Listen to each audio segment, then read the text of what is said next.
57টা লাশ দেখছি, 30 জন কিভাবে মারা যায়। আমি একটা ফাউন্ডেশনের, আমার প্রত্যেকটা হসপিটালে আমার লোক আছে, সবাই বলতেছে একটু পর স্টুডেন্ট মারা যাচ্ছে, কই খবর কই?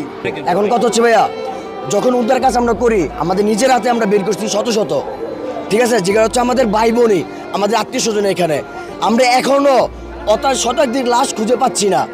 আমাদের যখন বলছে ঢাকা মেডিকেল যাওয়ার জন্য লাশের জন্য, সেখানে একটা লাশের ইনফরমেশন ওনারা আমরা দিতে পারছে, সেটা হচ্ছে জুনাদের লাশ দিতে পারছে। জুনাদের লাশ ব্যক্তিগত ছাড়া এমন কোনো লাশ আমাদের তারা দিতে পারে নাই। এবং যমুনা টিভি যে নিউজগুলো দিচ্ছে সম্পূর্ণ ভুয়া নিউজ দিচ্ছে।